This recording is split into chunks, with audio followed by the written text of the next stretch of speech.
Good afternoon, everyone. My name is Jaime Glas. By the way, thanks for the marriage advice. Don't get any ideas. My new husband's right up here, but don't leave me in Bermuda. Or maybe do leave me in Bermuda. That sounds nice. But anyway, so I was asked to come here today and share a little bit about my story. It's one of those things that as you're living it, you're just taking it day by day, and you don't think it sounds all that interesting, but then, when you sit up here and you start reflecting on it, I guess there were some things, some little bits and pieces and sparks that maybe you guys can learn from me along the way, or, I like to learn from everyone too every day. That's one of my favorite things is learning. So, I'm just going to share this story, and I'll open up for questions after, but this is it. We titled it From Hard Hats to High Fashion. I don't know if Queen of Sparkles is high fashion, but that's what AI came up with. Engineering a career that sparkles. It's pretty good, AI. It's comes up with some catchy stuff. But so let's see. I was from Baton Rouge. I know Tom mentioned this, but I went to U High most of my life, and then I went to LSU, and so that's kind of where things started getting interesting in my career. Or in my life. So when I went to LSU, I really didn't know what I wanted to do. I had two parents that are sitting right here that were in the financial field, financial business, and had very structured career type jobs. But I loved clothes. I always loved to wear sparkles and fun clothes. We have stories of that my mom can share, but. So talking to them, they were like, well, I don't know that you can make a career out of fashion. That's a hard business, going up to New York or wherever you have to be to do that. So I said, okay, well, I'm just going to take a bunch of different classes and see. So I declared a major in international trade and finance, and this was in 2006. So if you remember back then, everyone said if you want to do business, if you want to be in the business world, you got to do business in China. China was blowing up, not unlike today, really. So I did a study abroad program after my second summer in China. My minor was Chinese culture and commerce. So I went over to China, and I was walking around this steel plant with a hard hat on, actually, like a little foreshadowing. And I thought, if I'm going to be in the business world, what does business mean? I don't really want to be in finance specifically. So maybe I should choose an industry that I could work in. So I called my mom, as I normally do, and I was like, hey, I want to choose an industry. And she was like, well, I have this client of mine that was a petroleum engineer, and he worked for Chevron, and he worked all over the world. I think at the time he was in Thailand. And I was like, oh, cool. I love travel. I love other cultures. I love math. So petroleum engineering sounds fun. So got back to campus. I was going into my junior year at this time, and I walked into the petroleum engineering department, probably wearing something like this, as I always did. Well, not on the right, but on the left. And I said to Dr. Thurber was his name. I said, I want to be a petroleum engineer. And he didn't laugh in my face, but I could see it in his eyes. He was like, what? And he said, okay, well, here's your Pete 1010 class you have to sign up for, and companies are going to come the first 2 weeks of school to interview you for internships, and you want to get an internship in this industry. So I said, okay, great, I'm going to do it. That kind of touches on that last bullet point I like to bring up, which is I feel like my whole life I'd rather be underestimated than overestimated. I was never afraid to sort of be myself and dress this way or be bubbly, as Tom said, but to surprise people with the hard work that I put in or the grades that I got or things like that. So when he said that to me, I it kind of lit something in me, I'm going to prove you wrong. I can see that you're not expecting this, but one day I'm going to prove you wrong. So I also tricked everybody. So when I applied for internships that year, I had a junior GPA because I was a junior in college. My new major was petroleum engineering, so all of the companies thought that I was a junior in petroleum engineering with a pretty good degree. I didn't mean to trick them. I was being honest with everything, but I got 11 interviews, which was much more than any other freshman. And I told the truth, of course, in the interviews, and most of them kind of laughed and said, come back to us in a couple of years. But Chevron gave me an opportunity in Bakersfield, California, which to some people was kind of like the armpit of the options you could go. But I thought it was pretty cool. I was like, I get to go to California and work out there. So, that just kind of sums me up, like this underestimated thing. I was never afraid to sort of dress the way I wanted to at work and still be myself, even though I was in, quote unquote, a male-dominated industry or a more serious industry, because I backed it up with the hard work that I put in. So, another to touch on that is at the end of that summer. Actually, in the beginning of that summer, I'd say this was summer of 2009 by now, and the intern coordinator, there was 80 interns. He said, probably 5 of you will get offered back. I mean, we were in a financial crisis. People were not getting hired back jobs, and I thought, I'm going to be one of those people. So luckily, I worked hard. I proved myself, and I was one of those people offered to come back to Bakersfield, and this time as a drilling engineering intern. So really, this is when it gets really interesting. So my first day during that internship, they sent me out to a garage, essentially. It was 2010. OSHA had passed a law that you had to wear flame-resistant suits on the drill site. And he sent me to a garage to get my FR jumpsuit. And I got there, and all he had was a men's large, and they looked at me like, you're the intern? Like, you're okay. Handed it to me, and so I, very soon after that, again, probably called my mom up and said, hey, they don't make these, like, FR clothes for women, but we have all these other female interns, why aren't they putting any effort into this, females in this industry? They keep promoting hiring us, but they're not giving us the tools we need to be safe and just really to be safe. And so we kind of like threw some ideas around. We're like, oh, it could be called hot stuff safety wear. But, which made sense. We were dealing with some hot stuff.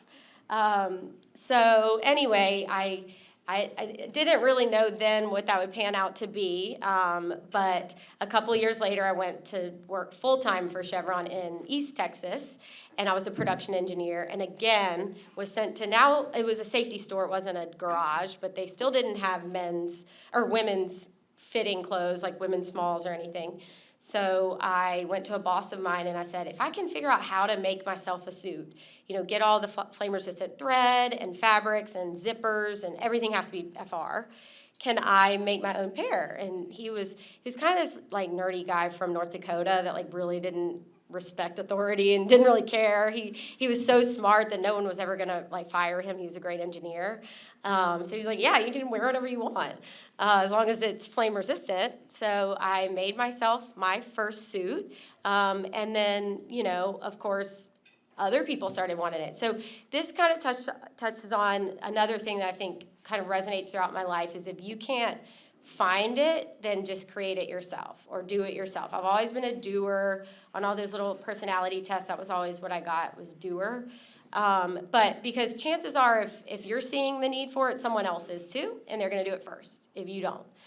So I've always had that attitude of let's just make it work and do it and figure it out when time comes. So started Hot Stuff Safety Wear. That was my first company, and I was working full time. I was also doing this entrepreneur thing, which was really hard. And really, all my friends were also working, so I was having a hard time finding help and getting work done and getting anything like progressing here in the business. A funny story that I'll say since they're here is that I took a week off of work. At this point, I had moved to a company called Parsley Energy because I got more vacation, solely because they gave me more vacation that I could take off to work on the company, actually, not to go to Bermuda or whatever. And one of those weeks, I went out to Denver for a safety trade show, and that was the picture on the left. I had, all my suits lined up, all these samples, and I wanted to find a manufacturer to make more of these. And had the sign, and I asked a few friends if they would come help me work the booth, because it's hard to do that alone. And no one really could come. They had work. So my first 2 employees came along, Jim and Janice Glass. They're sitting right here, and I threatened their lives if they told anyone their names. I think I made up last names on their name tags. I didn't want anyone to know that, like, my parents were helping me. I was like, my colleague, Jim, right here, can tell you all about the color options. And so we had our first trade show, and it went well, and I found a manufacturer. So really, when you're on this entrepreneurial path, especially if you're trying to do a job and this, you got to take help where you can get it. Another story, when a few months later, I had this woman on the left sitting with me. Her name was Melody Meyer. She was the head of Chevron Asia at the time. I think she was the highest woman that a woman had climbed into in the Chevron organization at the time. And she took me under her wing because when she was in Thailand working, would have people in Thailand make her suits that had a lot of pockets. So she knew about wearing things that weren't very functional. So she kind of liked the story, liked what I was doing, and helped me. And she brought me to this networking breakfast with a lot of safety executives. And I remember I sat by this guy who was the president of a safety company. And he was really interested. He was like, I want to get this for my girls at work at the company. And a few days later, he called me and he was like, you know what? I've been thinking about this. I've been toying with it. But I really don't feel comfortable presenting something to my female employees called hot stuff safety wear. And it's funny, but this was kind of in the Me Too movement time, and he was like, I'm just serious. That'll show up on a credit card statement, and it'll cause some questions. That was something. Sometimes you don't. People give you advice a lot, and you're just like, yeah. But I took that advice immediately. I called our marketing team, and I said, we got to change the name. What should it be? So we landed on Hot Work because we would get hot work permits. And so listen to your gut and those with more experience. I've always learned that. And then, of course, there's sacrifices of working all the time, having a normal job, and doing this entrepreneurial journey on the side. I was working on weekends, working after work. So that's when I started to think I need to either try this and take this plunge and do it full time, or I'm never going to do it because we're not getting enough done day to day. So, people ask me all the time, how did you quit such a cush engineering job? I had been working for about 6 years. I was doing really well, living in an apartment on my own in Austin. And I say it's a safety net, but not like the kind that, your parents will help pay for you if you fail. I had worked for 6 years. I had worked very hard in those years and gained a great reputation, I think, at work. It's all about relationships. That's why we're here today, and who you build relationships with. And I felt strong. I felt that I had built a safety net of people that could help me find a job if I took some time off and tried to go after this, venture that I knew in my gut I would regret if I didn't. I also asked my mom. I remember the Saturday before I quit, actually, because I had been asked to work on a weekend, and I was really frustrated and burned out. And I called her, and I was like, do I have enough money saved up to last a little bit of time? How long could I, give this a shot? And she was like, well, you're living in Austin. The rent's pretty expensive. But, there are other options. You could probably last a year. So Jim and Janice Glass became my roommates. Now, so they go from my first employees to now my roommates. I'm 29 years old. I move in with my parents. I also then met my husband. I have to give him a shout out. Moving back to Baton Rouge brought me to him, who we knew each other, but we reconnected. So I quit that first job, and I was, trying to make it work and selling. And I was actually, a company approached me about a year later about acquiring the brand out of Cleveland, and part of that deal was I would still work for the company and travel and go to the trade shows now with other employees, not my parents. So I did that for about a year, and it really worked out, and I feel that I got everything that I wanted out of that, but I had this taste of entrepreneurship that I just couldn't stop at that point. I couldn't go back. So let's see. That's, I touch on this a little bit. We'll kind of skip ahead because I know we have time constraints. But, I just like to tell everyone I was always my own brand. When I worked for Chevron even, I still dressed like this. I wore fun, funky shoes. I really like shoes. I don't know if you see mine, but they're sparkly.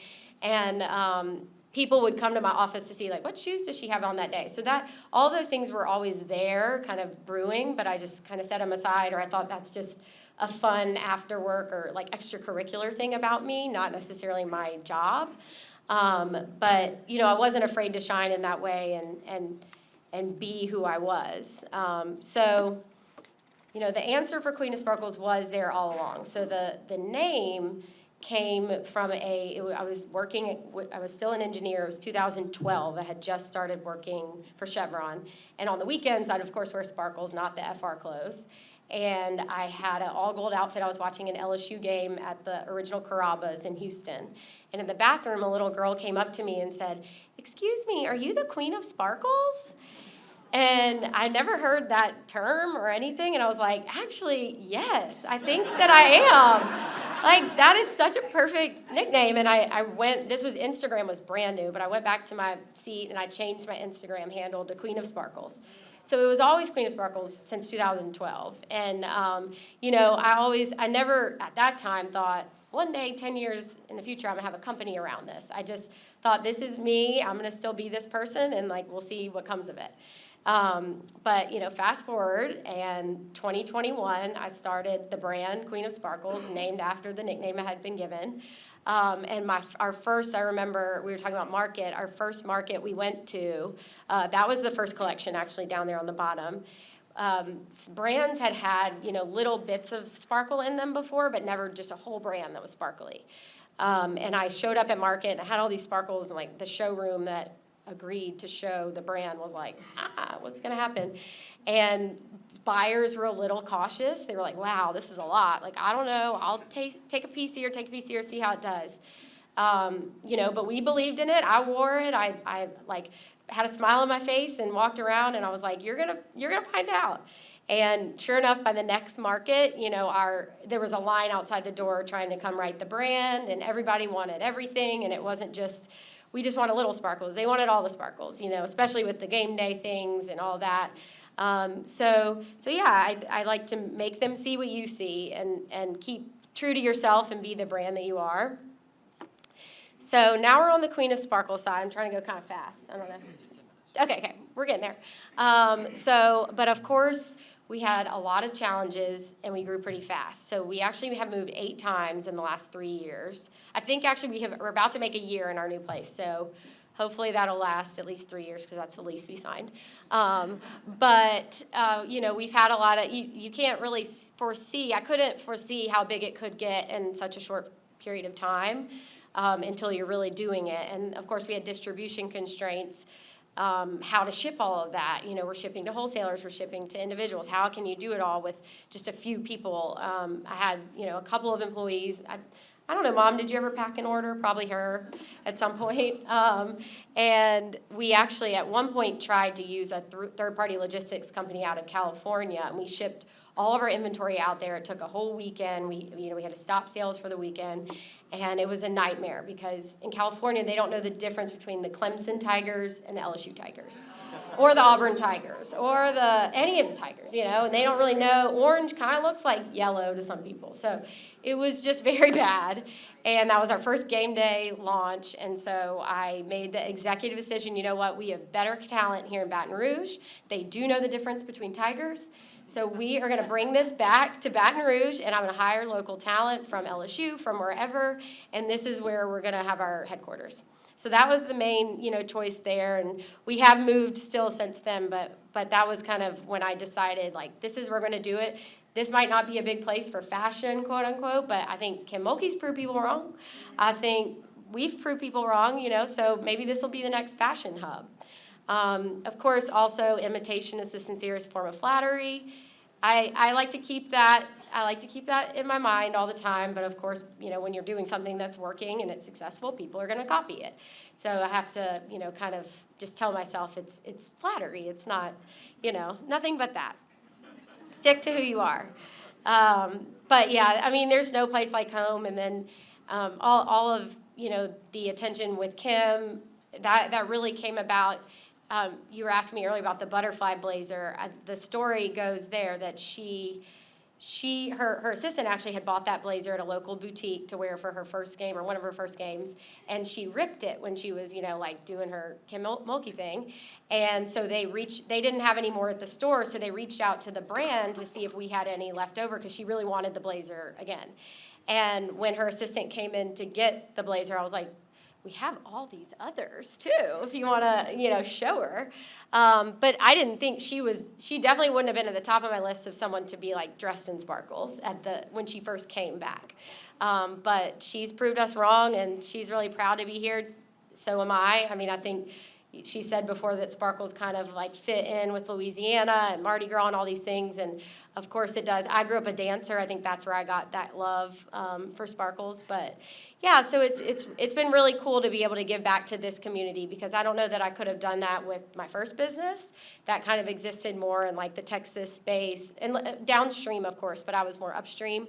But now I feel like I've found like where I fit in my career here, and it's just really fun, and I get to be really creative every day, and I love it. This is just showing a day in the life. It's, being an entrepreneur is fun, but it's challenging, and you've got a lot going on at all times. I think my husband and I have been in church today, we've been in the doctor, we've been to all sorts of, we have, no day is the same, and I'm grateful for that, but it also can get tiring, and you have to really take care of yourself sometimes and like know when to slow down. And yeah, I think anywhere you go, your team is everything. Also your family, of course, and friends. But team, I asked my team, like, what are the things you've learned from me? And these are some of the bullet points, like just do it. Of course, I said that one. Lead by example. Don't just ask someone, go take the trash out. Take the trash out for them and show them that you can do even the smallest tasks. Play hard, work harder. Never be afraid to want more than what you got, like whether it's your responsibilities or anything. Don't be ashamed if you want more, even if it's money. I had a boss tell me one time, the company here is companies are made to make money. So like, don't be afraid to tell me you want a raise, because sometimes you can be timid with that kind of thing. And then always say yes. I'm a big yes. I say yes a lot, and I think that opens opportunities and doors that you wouldn't get if you said no. So yeah, and this is just kind of some of the things we have on the horizon in the future. We've been doing really well with some licensing deals. We have, obviously we have 45 teams now, NCAA teams, but we have a licensing deal with the Saints that we've just been asked to renew. Hopefully the rest of NFL will come one day. Maybe NBA, maybe some of those. We have a Coca-Cola. I'm really wanting Disney. If anyone in here can help with Disney, that's like the ultimate, because we dress a lot of people that like to go to Disney World. And we're doing some markets overseas, and then product line. I have 3 rescue pups, or my husband and I do. So who knows if we'll make some Queen of Barkles one day. That is actually trademarked, so we will maybe one day. And then I wanted to share a discount code with everyone, of course. I didn't put the website up here, but it's queenofsparkles.com, and everyone here can use this code Rotary50. You get 50% off your order. Yes, I wanted to share that with y'all. So, well, thank y'all for having me, because this is awesome. And okay, let's go to questions now. But thank you guys so much.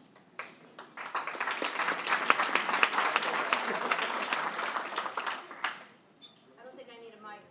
Jamie, thanks for bringing sparkles, especially to the LSU women's basketball fans. And Kim, what kind of effect do you think Kim had the first time she wore that butterfly jacket? Because it made it to ESPN. I know. On me, people were texting me like, she's in your blazer. And I was like, what? Like, it was wild. But I think the main thing that, like, our relationship with Kim and all this has brought, I mean, definitely sales, but some of the stuff she wears is just custom to her. But it has opened up a much wider audience. ESPN was in our warehouse this week, because I think they were in town for the Super Bowl, and they're filming something that's coming out in May. Just men, I mean, quite frankly, like a lot of men come up to me and they're like, we love what you do with Kim. And, I don't think they would have normally just with like any other sparkly brand. So it's just really broadened who sees the brand and sees kind of the partnership. And yeah, it's just really cool. And it's bringing a lot of attention to our hometown, which we love. Yeah. Have you made anything for Ralph Bender yet? I'm working on it. I'm about to. Maybe a bow. Oh, pocket square or a bow tie. We could do both. Oh, yeah. Yeah. Okay. We'll talk. We're on it. I was going to ask, are you thinking about doing anything For men. Well, my husband that I'm really proud of right here actually launched his first shirt last week that I helped him kind of. It's on our website, but it was a design from him. Yeah, but it's just like a button-down, fun, like kind of jazz fest Mardi Gras shirt. So, and it went really well. The drop went well. So I think we're gonna look into it.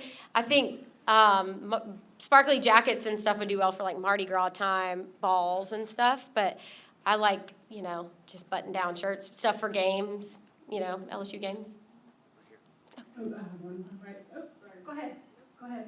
You sure? Yeah. Quick. Okay, quick. I got one. I was going to say, what if you were going to give somebody advice on something that you learned, your greatest lesson learned, what would it be? Ooh, well, I kind of skipped over that slide. It was just, and I think you learn things and come out of it, improve from it. But I had a kind of situation where I had a partner for a period of time, and I think that you need to be like very cautious of that. I think just kind of like maybe it's because my husband's a lawyer right here, but it's like just make sure you've got like contracts in place. Everyone in place is like knowing what's going on and on the same page. Because when I first got into like the world of starting a business, it really wasn't as serious to me as I thought. I was like, oh, I'm just gonna sell this thing. And then you like deal with the IRS and like other people, So but it's just really like think about, have a plan, and make sure to like kind of have everything written out and cover yourself, where you can.